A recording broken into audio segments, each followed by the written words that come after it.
Hello guys, welcome to NCERT classes by Padhana. और आज हम आपके लिए लेकर आए हैं क्लास 12 फिजिक्स से रिलेटेड का एक काफ़ी इंपॉर्टेंट चैप्टर का नाम है अल्टरनेटिंग करंट। हमें पता है कि जब हमने चैप्टर नंबर 2 आपको पढ़ाया था इलेक्ट्रिक पोटेंशियल एंड कैपेसिटेंस, उसके बाद हमारा चैप्टर नंबर 3 करंट इलेक्ट्रिसिटी आना था। लेकिन आप बिल्कुल टेंशन ना लें, इस चैप्टर के बाद चैप्टर नंबर 8 इलेक्ट्रोमैग्नेटिक वेव्स आएगा और उसके बाद करंट इलेक्ट्रिसिटी आएगा, क्योंकि हमें ऐसा लग रहा कि कुछ चैप्टर ऐसे भी होने चाहिए जो जल्दी जल्दी हो जाए या काफ़ी अच्छे लगें। जैसे फर्स्ट जो चैप्टर था वो भी हार्ड था, second electric potential and capacitance वो भी चैप्टर हार्ड था। तो हमने सोचा चैप्टर नंबर अल्टरनेटिंग करंट और इलेक्ट्रोमैग्नेटिक वेव्स दोनों आसान से चैप्टर हैं, पहले इन्हें करते हैं, उसके बाद करंट इलेक्ट्रिसिटी करेंगे। चलिए वीडियो को स्टार्ट करते हैं। चैनल को सब्सक्राइब नहीं किया है तो चैनल को सब्सक्राइब कर लें। टॉपिक का नाम है अल्टरनेटिंग करंट। अल्टरनेटिंग करंट आखिर में कौन सा करंट है? देखिए, जो हमारे घर में जो करंट आता है वो अल्टरनेटिंग करंट है। क्लियर है इतनी बात कि अल्टरनेटिंग करंट वो करंट है, अल्टरनेटिंग करंट। इसे हम एसी करंट भी बोलते हैं। अल्टरनेटिंग करंट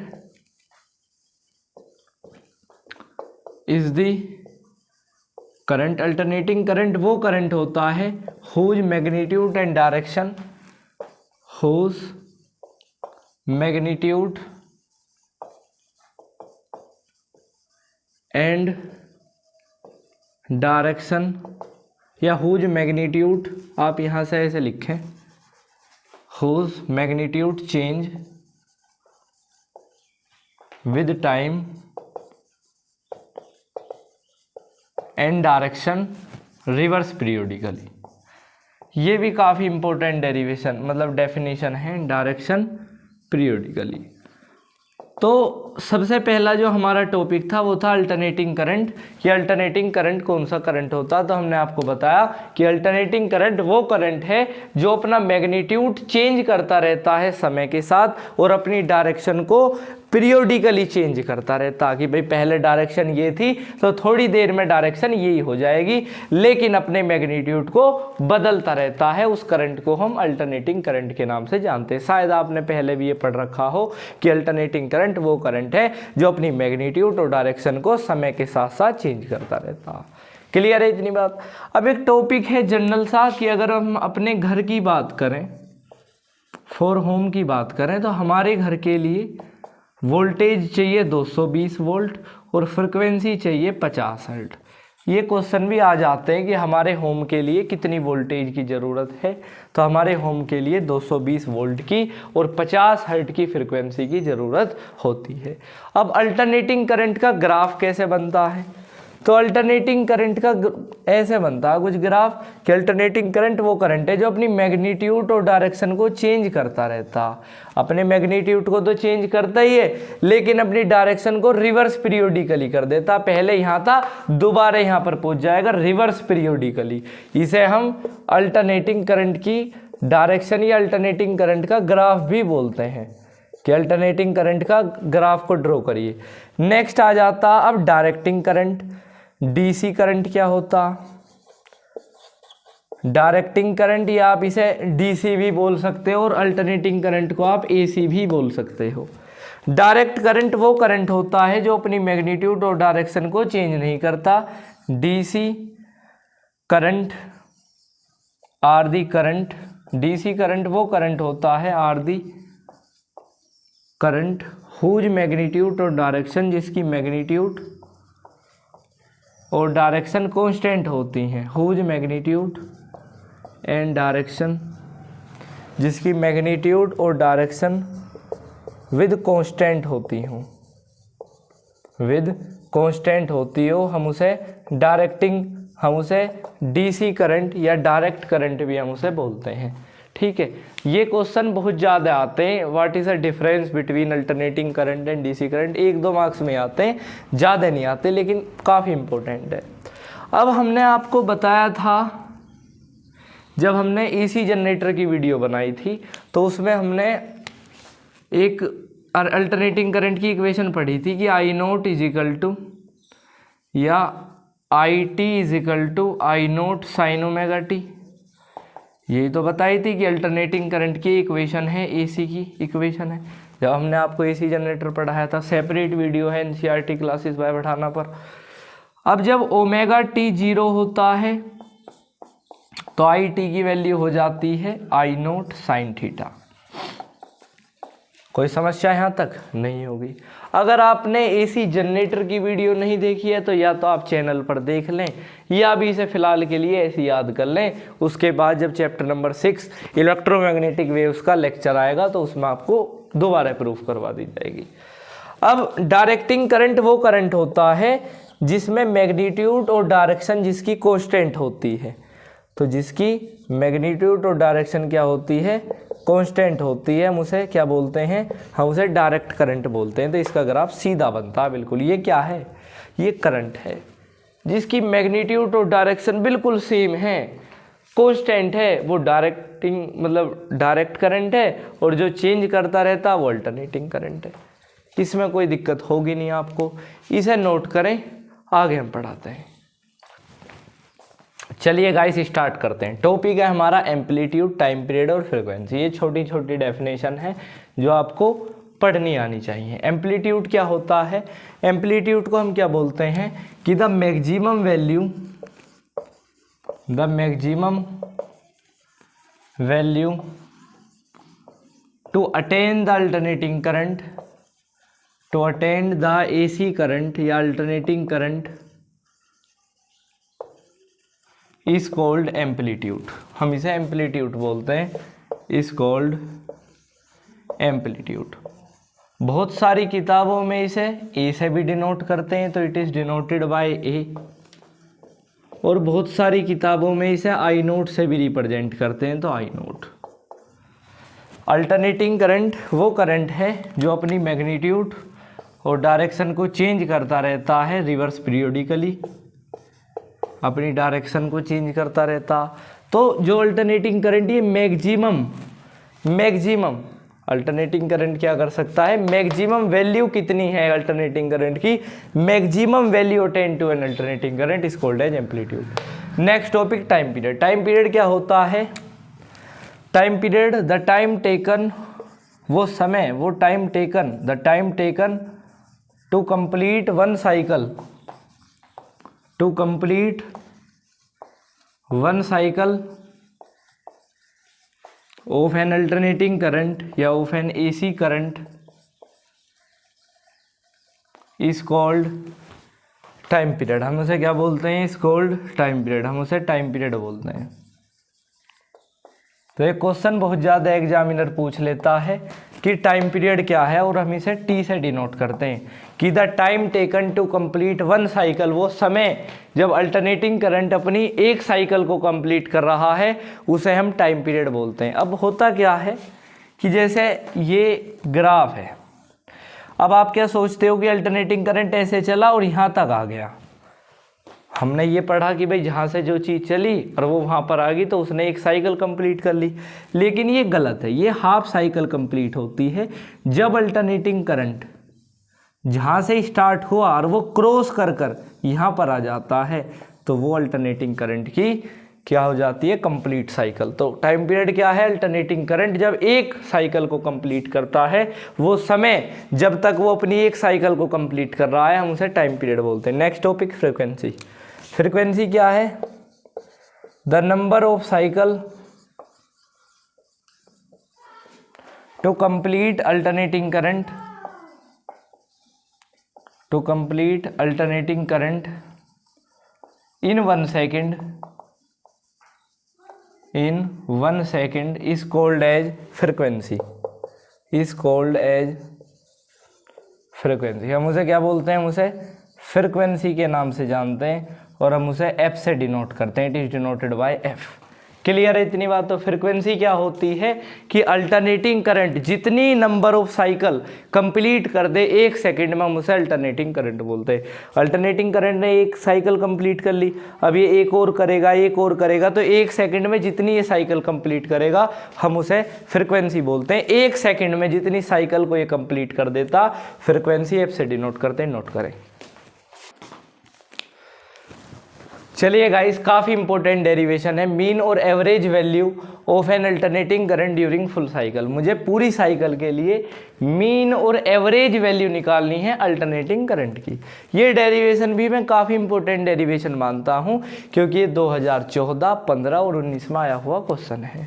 सबसे पहले तो मैं आपको बता देता हूँ कि अल्टरनेटिंग करंट की मीन और एवरेज वैल्यू फुल साइकिल के लिए 0 होती है। इस डेरिवेशन के ज़्यादा चांस होते हैं कि ये जो है वो MCQ में पूछा जाए। जैसे हमने बताया था कि जो इलेक्ट्रिक फील्ड है वो इक्वेटोरियल पॉइंट पर 0 होती है, तो उसके भी ज़्यादा चांस होते हैं कि वो MCQ में पूछ लिया जाता। चलिए स्टार्ट करते हैं। मेरे पास कोई अल्टरनेटिंग करंट, मैंने ग्राफ बनाया। अब मुझे कंप्लीट साइकिल के लिए अल्टरनेटिंग करंट की एवरेज वैल्यू निकालनी है। तो कंप्लीट साइकिल होगी यहाँ पर 0, यहाँ पर पाई, यहाँ पर 2 पाई, पाई होता 180। यहाँ पर हमने मान लिया करंट थीटा। अब लेट आप कर सकते हो, जो कंस्ट्रक्शन का जो वर्क है आप कर सकते हो। Late us consider a graph of alternating current, the value 0 pi 2 pi and I theta is the current. ठीक है, वेरिएशन। सबसे पहले मुझे एवरेज वैल्यू निकालनी है अल्टरनेटिंग करंट की फुल साइकिल के लिए। ठीक है, कोई समस्या नहीं होनी चाहिए यहाँ तक। सबसे पहले एवरेज लेने का फॉर्मूला हमने क्लास 10th में पढ़ा था कि सम ऑफ ऑब्जर्वर अपॉन में टोटल नंबर ऑफ ऑब्जर्वर। इसका ऑब्जर्वर मीन क्या है, हम निकाल क्या रहे, अल्टरनेटिंग करंट। तो अल्टरनेटिंग करंट अपॉन में सम ऑफ ऑब्जर्वर 2 पाई से लेकर 0 तक। ये याद करना पड़ता क्लास 10th में कि ऑब्जर्वर, हम ऑब्जर्वर करंट को मान रहे हैं कि हम निकाल अल्टरनेटिंग करंट की वैल्यू रहे तो आई करंट, और सम ऑफ ऑब्जर्वर करंट कहाँ से कहाँ तक जा रहा, 2 पाई से 0 तक। तो मैं क्या करूँगा, sum of observer I theta upon total number of observer 2 pi से लेकर 0 तक, और इसका इंटीग्रेशन हम कर देंगे 0 से 2 पाई तक। अगर आपने ये चीज़ सीख ली तो मुझे लगता नहीं आप इस डेरिवेशन को ना करें, आ जाएं।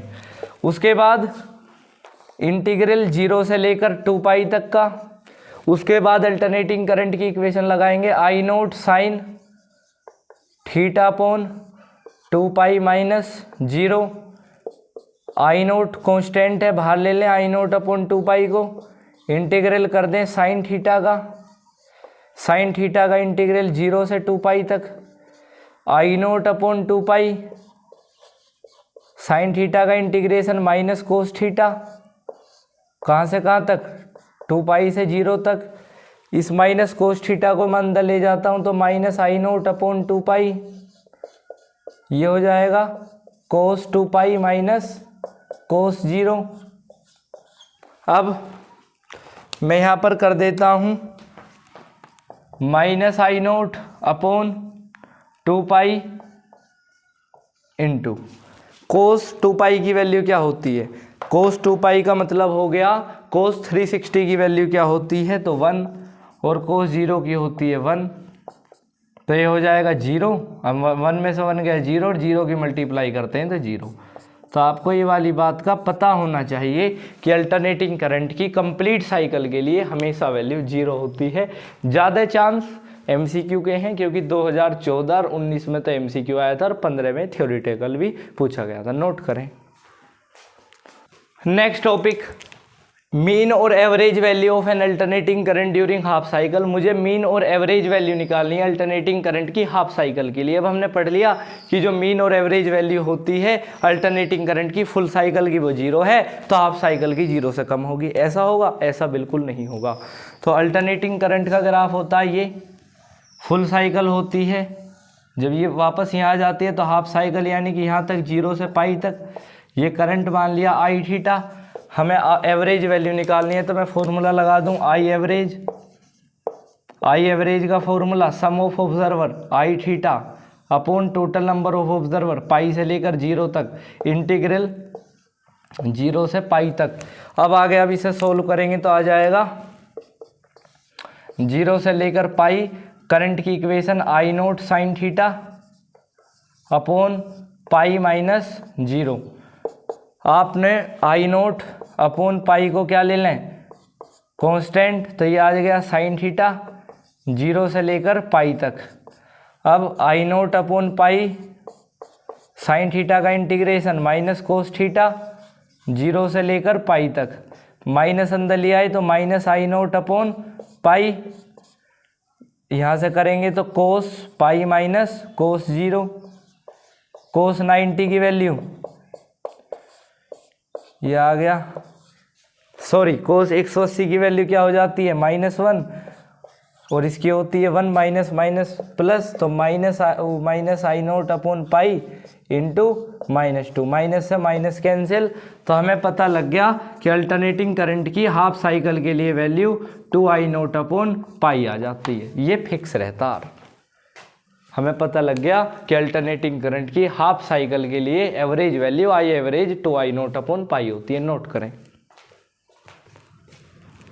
चलिए गाइस स्टार्ट करते हैं। Root mean square value of an alternating current during full cycle. मुझे रूट मीन स्क्वायर यानी कि आरएमएस वैल्यू निकालनी है करंट की।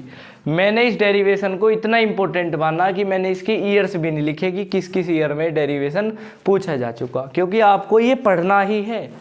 ये डेरिवेशन के आने के चांसेस इस चैप्टर से 90% रहते हैं कि डेरिवेशन आए करंट की आरएमएस वैल्यू। और ये करंट ऐसे मतलब ये वाला जो डेरिवेशन है ऐसे ज़्यादा पूछा जाता कि हमें रिलेशन बताना है करंट की मैक्सिमम वैल्यू और पीक वैल्यू में, यानी कि आई नोट में और सॉरी आरएमएस वैल्यू में और मैक्सिमम वैल्यू में, यानी कि आई नोट में और करंट की आरएमएस वैल्यू में हमें रिलेशन बताना। ये क्वेश्चन बहुत ज़्यादा आता कि what is a relation between the maximum value of current and RMS value of alternating current. तो ये हम इसमें प्रूफ करेंगे। सबसे पहले मैं इसके बारे में कुछ लिखवा देता हूँ, इसकी एक डेफिनेशन सी कि the root mean square value, the root mean square value of alternating current is the steady current। हम इसे steady current के नाम से भी जानते हैं, is the steady current when pass through the resistance। ये क्या होता, ये पास होता किसी रेजिस्टेंस से, तो when pass through the resistance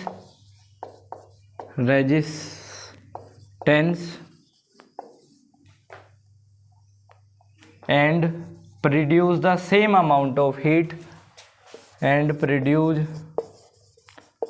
the same amount of heat, और सेम अमाउंट ऑफ हीट को प्रोड्यूस करता है इन दिस सर्किट में। शायद कोई समस्या आपको ना हो इसमें कि root mean square value of an alternating current होता क्या है, कि root mean square value of alternating current को हम स्टेडी करंट बोलते हैं। वो पास होता किसी रेजिस्टेंस से एंड प्रोड्यूस करता same amount of heat in the circuit में। आप ऐसे लिख सकते हैं, and for a given time, किसी पार्टिकुलर समय में वो पास होता है किसी रेजिस्टेंस से और वो सेम अमाउंट ऑफ हीट को प्रोड्यूस करता है। इसमें कोई समझने वाली चीज़ तो मुझे लगती नहीं है। सबसे पहले मैंने वही सेम डायग्राम बनाया। मुझे अब की बार आरएमएस वैल्यू चाहिए और ये आरएमएस मुझे पता होना चाहिए। तो फुल साइकिल के लिए तो हमने फुल साइकिल के लिए ऐसे बना दी 0 पाई और 2 पाई। करंट हमने ले लिया आई थीटा। बस यहाँ पर मेन क्या है कि हमें अब की बार आई आरएमएस वैल्यू चाहिए। तो आई आरएमएस कैसे निकाल लेंगे, सबसे पहले वही हम मीन लेते हैं, sum of observer upon total number of observer और इंटीग्रेशन 0 से 2 पाई तक का। अब इसमें मीन हमने निकाल दिया, हमें स्क्वायर करना तो हमने इसका कर दिया स्क्वायर, हमें रूट लेना तो हमने इसका ले लिया रूट। बस जिसने ये कर लिया समझो पूरा डेरिवेशन कर लिया। कैसे, मैंने लिया रूट, आई नोट थीटा का स्क्वायर में लिखूँ क्या, आई नोट साइन थीटा, आई नोट का square sine square theta 2 pi minus 0, integral करेंगे 0 से 2 पाई तक का। यही तो हम कर सकते थे इसमें। उसके बाद आई नोट स्क्वायर अपॉन 2 पाई हमने ले लिया कांस्टेंट और अंदर ले लिया साइन स्क्वायर थीटा 0 से 2 पाई तक और यहाँ पर लगा दिया रूट। ठीक है, थोड़ा सा नीचे लिख लेता हूँ 2 पाई और यहाँ पर लगा दिया रूट, कोई समस्या नहीं होनी चाहिए। अब इसके बाद मैं क्या करूँ कि आई नोट स्क्वायर अपॉन 2 पाई को तो एज इट इज लिखो रखूँ आई नोट स्क्वायर अपॉन 2 पाई। साइन स्क्वायर थीटा को मैं क्या लिख सकता हूँ, अभी मैं सिर्फ लिख रहा हूँ, इंटीग्रेट नहीं कर रहा, कोस थीटा बाय 2, 0 से 2 पाई। Next I naught square upon 2 pi. अब हम क्या करें, इसे क्या लिख सकता हूँ मैं 1/2 डी थीटा 0 से 2 पाई माइनस 1, इसे हम क्या लिख सकते हैं 1 माइनस कोस 2 थीटा अपॉन 2। अब ये सारी चीज़ें जो इंटीग्रल हमें पढ़ाया जाता है या हमें इंटीग्रल जो सिखाया जाता है वो मैथमेटिक में सिखाया जाता है, वो भी क्लास 11th में। तो अगर आप पे पीसीबी स्ट्रीम है तो उससे कोई ज़्यादा हार्ड एंड फास्ट रूल नहीं है, आप इन्हें डायरेक्ट याद कर सकते हैं। नेक्स्ट है I naught square upon 2 pi, as it is लिख दें 1/2 थीटा का इंटीग्रेशन हो गया थीटा बाई 2, 0 से 2 pi minus 1 minus cos 2 theta upon 2 को क्या लिख दें आप साइन 2 थीटा बाई 4 लिख सकता हूँ। भाई इंटीग्रल है, अब इसमें हमारे हाथ में तो कुछ होता नहीं है, ठीक है, 0 से 2 पाई। तो अब आप क्या करें कि इसे I naught square as it is रख लें इंटू 2 पाई और इसे सब सोल्व करके आ जाएगा पाई, और यहाँ पे है अंडर रूट, यहाँ पे भी अंडर रूट। आई नोट स्क्वायर जब अंडर रूट से बाहर आ जाएगा तो ये आ जाएगा आई नोट अपॉन अंडर रूट 2। बहुत काफ़ी इंपॉर्टेंट डेरिवेशन में इसे मानता हूँ कि आई आर एम एस की वैल्यू होती है I naught upon under root 2। जब इसके न्यूमेरिकल की वीडियो आएगी तो उसमें भी बहुत ज़्यादा इन्वॉल्व होते हैं फॉर्मूले, V naught upon under root 2। V R M S की होती है V naught upon under root 2। काफ़ी इंपॉर्टेंट है, इसे चेक करें। अब ये जो 2-4 जो हमने स्टेप कराए हैं, अगर आपके समझ में नहीं आए तो आप इन्हें डायरेक्ट याद कर सकते हैं, डायरेक्ट मैं सजेस्ट करता हूँ, नोट करें। चलिए गाइस स्टार्ट करते हैं। टॉपिक है हमारा नेक्स्ट फेजर। फेजर क्या होता, सबसे पहले मैं आपको एक बता देता हूँ कि phasor is a vector. Phasor एक ऐसा वेक्टर होता है टू रिप्रेजेंट द, जो रिप्रेजेंट करता है साइनसोइडल फंक्शन, जो साइनसोइडल फंक्शन को रिप्रेजेंट करता है हम उसे फेजर बोलते हैं। The vertical component of phasor, phasor का जो वर्टिकल कंपोनेंट है, the vertical component of a phasor, phasor का जो वर्टिकल कंपोनेंट है इज रिप्रेजेंट, वो रिप्रेजेंट करता है क्वांटिटीज को और दो मैग्नीट्यूड एंड द मैग्नीट्यूड, और उसका जो मैग्नीट्यूड होता है वो रिप्रेजेंट करता है, मैग्नीट्यूड उसका रिप्रेजेंट करता है, represent quantities and the magnitude represent, जो उसका जो मैग्नीट्यूड है वो रिप्रेजेंट करता है पीक और maximum value of current end voltage, current end voltage.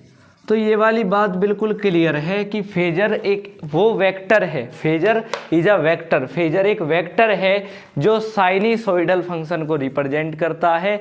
जो उसका फेजर का वर्टिकल कंपोनेंट किसे रिप्रेजेंट करता है, इज रिप्रेजेंट क्वांटिटी, और उसका जो मैग्नीट्यूड है वो रिप्रेजेंट करता पीक और maximum value of current end voltage को। सिंपल सी बात थी।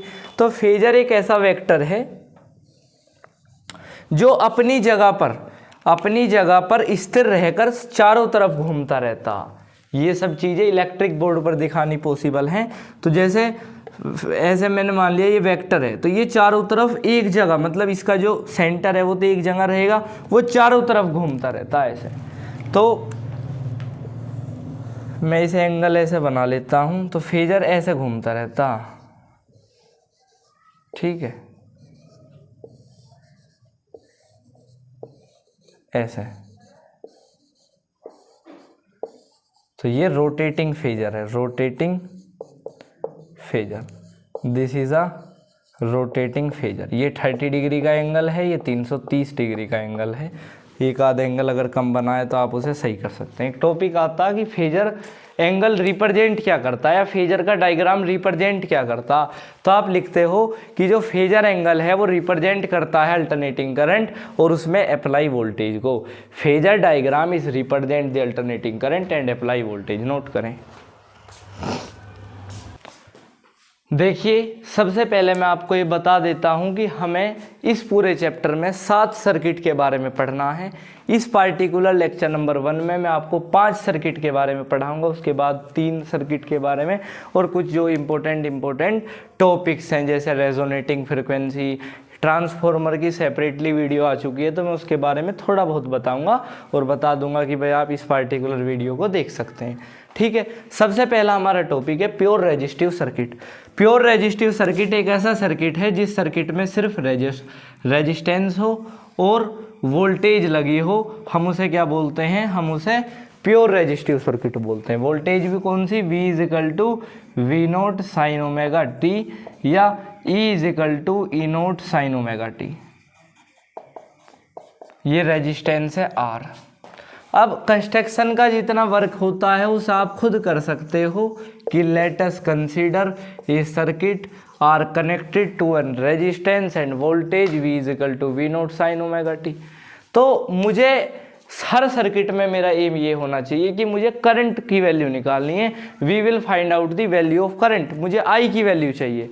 तो R और V का अगर मैं रिलेशन लगाता हूँ तो मेरे पे ओम्स लॉ है, मुझे I की वैल्यू निकालनी है। तो यहाँ मुझे डायरेक्ट ऐसे रिलेशन याद करने पड़ेंगे। इस सर्किट के लिए V है, R है, I निकालना तो रिलेशन ओम्स लॉ का याद रखना पड़ेगा, V is equal to I upon R। तो I इजिकल टू हो जाएगा V upon R, where V naught upon R is the maximum value of AC, value of AC। Alternating current की V naught और R maximum value होती है तो I is equal to I naught sine omega T, alternating equation. तो I naught में क्या लिख दूं, V naught upon R। Clear है इतनी बात। नेक्स्ट आता है जब हम हर सर्किट को पढ़ेंगे सारी चीज़ें कॉमन रखेंगे। एक टॉपिक है फेजर डायग्राम। हमें बताना है कि फेजर डायग्राम क्या होता। फेजर डायग्राम क्या है कि सबसे पहले मैं करंट की इक्वेशन में से साइन के पीछे की जो वैल्यू है उसे हटा दूं, यानी कि ओमेगा टी में से, और वोल्टेज की जो इक्वेशन है उसके साइन के पीछे की वैल्यू। ध्यान रखें फेज डिफरेंस हम कैसे लेते हैं। यहाँ पर मुझे लिखना फेज डिफरेंस, तो इसे फेजर डायग्राम की जगह, फेजर डायग्राम अभी हम दोबारा बनाएंगे तो फेज डिफरेंस निकाल लें पहले। तो फेज डिफरेंस का फॉर्मूला होता है कि करंट की जो वैल्यू है या करंट की जो इक्वेशन है साइन के बाद में जो वैल्यू है उसे माइनस कर देते हैं वोल्टेज की इक्वेशन के साइन के बाद की जो वैल्यू है ओमेगा टी। तो प्योर रेजिस्टिव सर्किट वो सर्किट है जिसमें फेज डिफरेंस 0 होता है। तो इसका फेजर एंगल कैसे बन जाता, फेजर एंगल आप सिंपल सी भाषा में बता सकते हैं कि इसका फेजर एंगल, जो वोल्टेज है वो तो ओमेगा टी के एंगल में रहती है भाई, voltage V is equal to V naught sine omega T, और जो करंट रहता वो भी बिल्कुल सेम फेज में रहता। क्यों, क्योंकि इनके बीच में फेज डिफरेंस 0 है। नोट करें। चलिए गाइस स्टार्ट करते हैं। सर्किट नंबर 2 है हमारा प्योर इंडक्टिव सर्किट। कि हमारा प्योर इंडक्टिव सर्किट कौन सा होता है, एक ऐसा सर्किट जिसमें सिर्फ इंडक्टर लगा होता है, रेजिस्टेंस नहीं लगा होता। तो हम इसे रेजिस्टेंस को कर देते हैं रफ। क्लियर है इतनी बात, ये गलत प्रिंट हो गया था। तो प्योर इंडक्टिव सर्किट वो सर्किट होता है जिसमें सिर्फ इंडक्टर और वोल्टेज लगी होती है, हम उसे प्योर इंडक्टिव सर्किट बोलते हैं। सबसे पहले हर एक सर्किट में मुझे पता है कि मुझे अल्टरनेटिंग करंट I की वैल्यू निकालनी है, तो कंस्ट्रक्शन आप अपने आप खुद कर सकते हैं। मुझे आई की वैल्यू निकालनी है, मुझे रिलेशन पता है v is equal to L D I upon D T. मुझे ये वाला रिलेशन याद है और आपको भी याद करना पड़ता है। ये चैप्टर नंबर 6 में इलेक्ट्रोमैग्नेटिक स्पेक्ट्रम, अभी फिलहाल याद कर ले, चैप्टर नंबर 6 में हम इसे पढ़ लेंगे। क्लियर है? मैं इसे साफ सा लिख देता हूँ कि वोल्टेज बराबर होती है L D I upon D T के। अब v वोल्टेज को हम क्या लिख सकते हैं, v is equal to V naught sine omega T into L, यहाँ पर मल्टीप्लाई में यहाँ पर आ जाएगा डिवाइड में, तो मैं इसे लिख दूँ D I upon D T. ये डिवाइड में इधर चला जाएगा मल्टीप्लाई में, तो V naught upon L sine omega T और D T is equal to D I. अब डी आई को हटाने के लिए मुझे तो अल्टरनेटिंग करंट आई की वैल्यू चाहिए, तो मैं बोथ साइड कर दूं इंटीग्रेशन, तो V naught L sine omega T D T is equal to D I. तो डी आई, अब मैं इंटीग्रेशन करूंगा तो आई इज इक्वल टू क्या हो गया, V naught upon L sine omega T और डी टी। अब वी नोट एल मैंने कांस्टेंट मान लिया, तो I T is equal to क्या हो गया, वी नोट एल बाहर ही रहा, साइन ओमेगा टी का integration cos omega T upon omega. कोई समस्या यहाँ तक नहीं होगी। तो V naught upon omega L, cos omega T को मैं क्या लिख सकता हूँ, sine 90 minus omega T, I T is equal to, तो करंट का यहाँ पे फॉर्मूला आ गया, I T is equal to V naught upon omega L या वी नोट साइन, यहाँ पे जब हम इसका इंटीग्रेशन करते हैं तो साइन ओमेगा टी का इंटीग्रेशन आता माइनस कोस ओमेगा टी, तो मैं इस माइनस को यहाँ पे हटा के यहाँ मान लेता हूँ, तो ये आ जाएगा minus sine 90 minus omega T. तो हम इसे लिख देते हैं माइनस प्लस माइनस, तो ये आ जाएगा minus 90 plus omega T, minus plus minus minus plus upon omega L, omega L. Clear है इतनी बात? तो ये हमारे करंट का फॉर्मूला आ गया। अब हम क्या निकालते हैं, फेज डिफरेंस। फेज डिफरेंस कैसे निकालते हैं, फेज डिफरेंस का हमने आपको फॉर्मूला बताया था कि वोल्टेज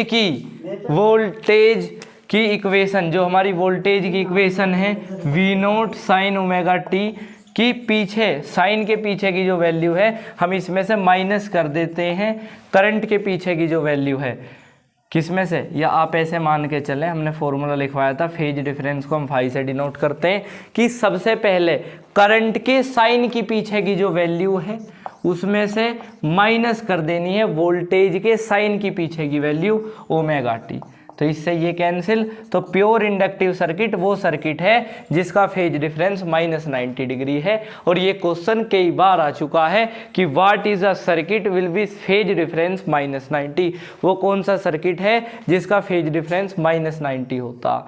इसकी एक ये आता कि भाई इसका फिर ग्राफ बना दो, तो ग्राफ हम क्या बनाते हैं, ये वोल्टेज का ओमेगा टी का ग्राफ और जो करंट है, अब क्या प्योर इंडक्टिव सर्किट वो सर्किट है जिसमें करंट 90 डिग्री पीछे रखता है, तो ये वोल्टेज का ग्राफ हो गया, करंट क्या 90 डिग्री पीछे है, तो ये आई हो गया।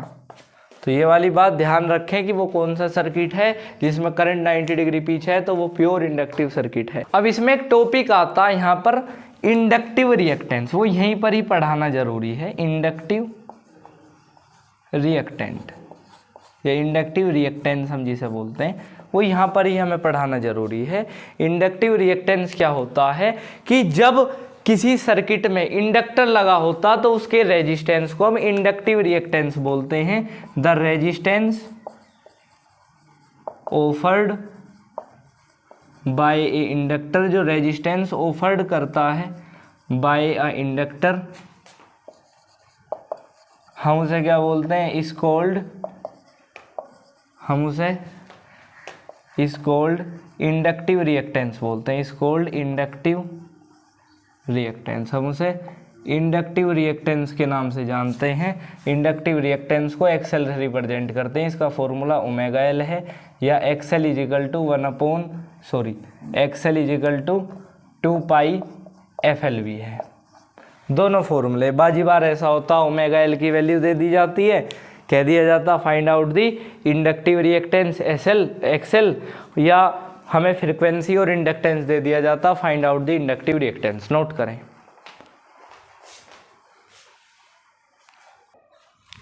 थर्ड हमारा सर्किट है प्योर कैपेसिटिव सर्किट।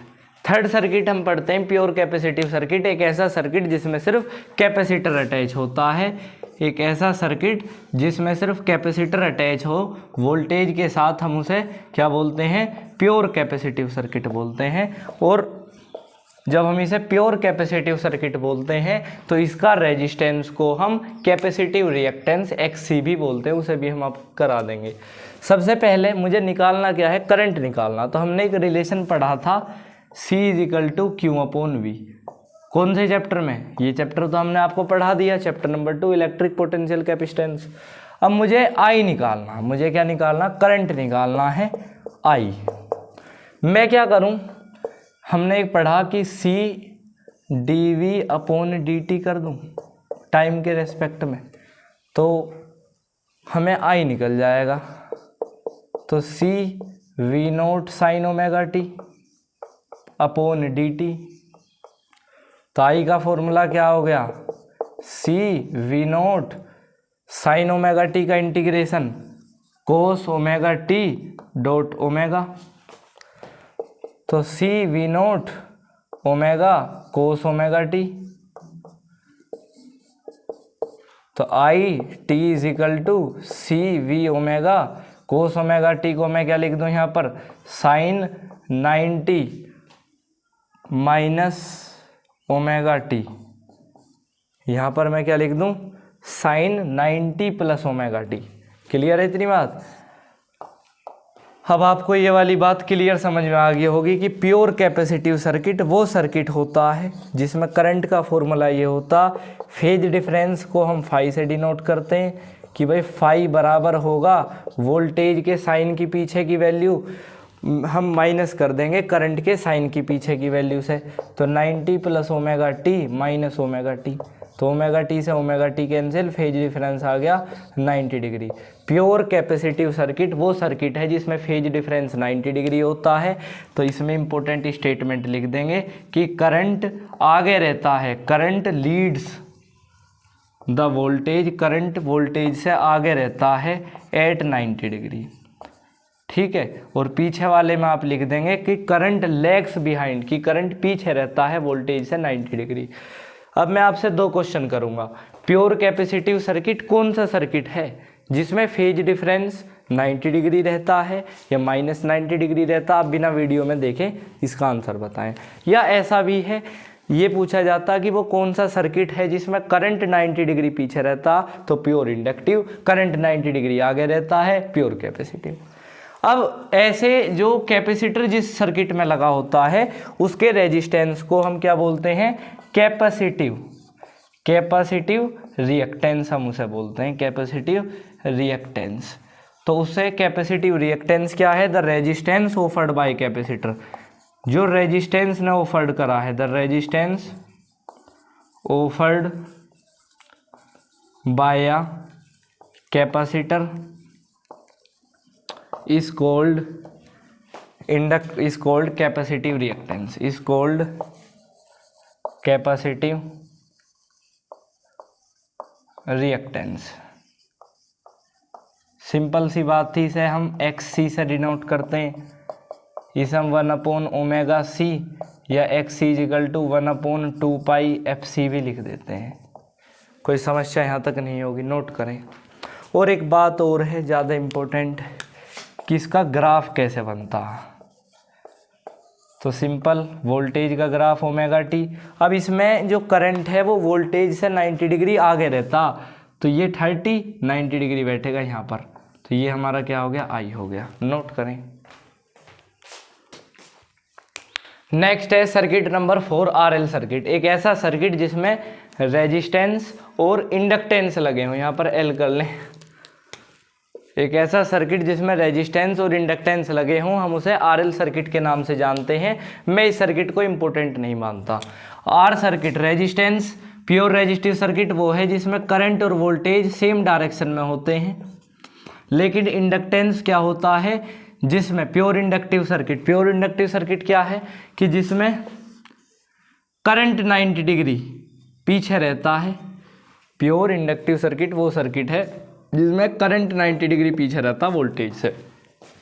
तो अगर मैं इनका वेक्टर का फॉर्मूला लगाऊं तो मुझे क्या निकालना, वोल्टेज। तो अगर मैं इनकी वोल्टेज निकालना चाहता हूं तो मैं इन दोनों की वोल्टेज का सम कर दूं V0 R स्क्वायर का प्लस में V0 L स्क्वायर का। तो V equal to I R ohms लो हमने पढ़ा है, तो ये आ जाएगा I R स्क्वायर प्लस में I इसका रेजिस्टेंस XL का स्क्वायर, यही तो हमने पढ़ा। आई नोट कर लें इसे, V equal to I naught यहाँ से कॉमन आ गया तो ये आ गया R स्क्वायर और XL का स्क्वायर। तो अब अगर मुझे V अपॉन आई अगर मैं कर दूं is equal to R square plus में XL का स्क्वायर। XL क्या है हमारा, इंडक्टिव रिएक्टेंस, XL का स्क्वायर। तो V0 आई अगर मैं ओम्स लॉ लगा दूं क्या आ जाएगा, R रेजिस्टेंस। तो रेजिस्टेंस का फॉर्मूला RL सर्किट के लिए क्या आ गया,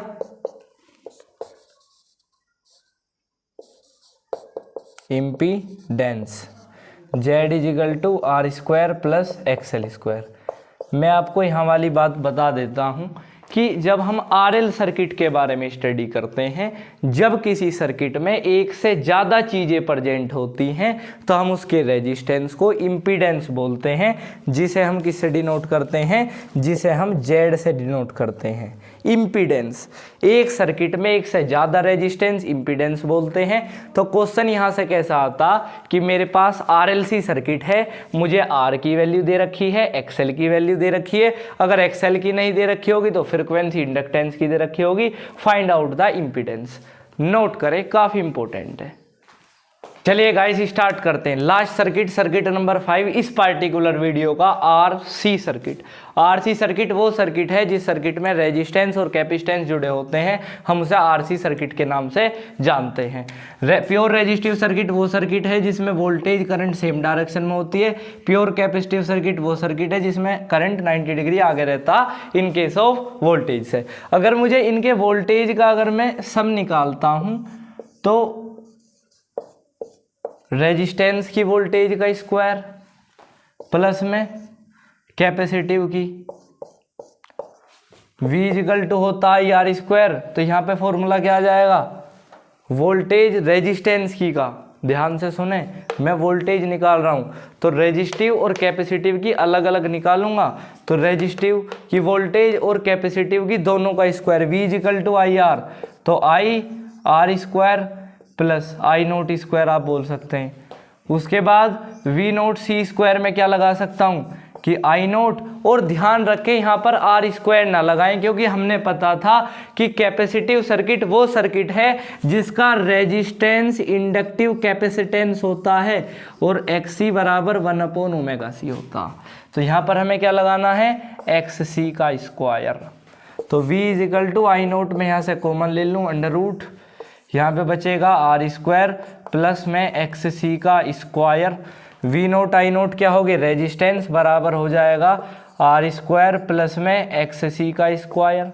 अब जिस सर्किट में एक से ज़्यादा रेजिस्टेंस प्रेजेंट होते हैं, जैसे रेजिस्टेंस कैपेसिटेंस, एक से ज़्यादा चीज़ें प्रेजेंट होती हैं, उसके रेजिस्टेंस बदल जाता है इम्पीडेंस में। तो इम्पीडेंस का फॉर्मूला क्या हो गया, Z is equal to under root R square plus में XC का स्क्वायर। क्लियर है, इतनी बात समझ में आ गई कि इम्पीडेंस में बदल जाता है जिस किसी सर्किट में एक से ज़्यादा रेजिस्टेंस से चीज़ें प्रेजेंट होती हैं। कोई दिक्कत इसमें शायद मुझे होनी नहीं चाहिए। अब इससे ज़्यादा क्वेश्चन नहीं पूछे जाते, इंपॉर्टेंट है शुरू के 3 सर्किट, ठीक है। इसे शायद आप नोट करना चाहें नोट कर सकते हैं। मैं 2 क्वेश्चन को इंपॉर्टेंट मानता हूं कि XL एंड फ्रिक्वेंसी और XC एंड फ्रिक्वेंसी। कि XL क्या होता, इंडक्टिव, XL क्या होता, इंडक्टिव रिएक्टेंस, और XC क्या होता है, इंडक्टिव कैपेसिटेंस। और फ्रिक्वेंसी के बीच में अगर मुझे ग्राफ बनाना है तो ग्राफ ऐसे बनता है, इंडक्टिव कैपेसिटेंस फ्रिक्वेंसी के बीच में ग्राफ बनाना तो ग्राफ कुछ ऐसा बनता। तो इसे नोट करें। वीडियो अच्छी लगी हो लाइक करें, चैनल सब्सक्राइब करें।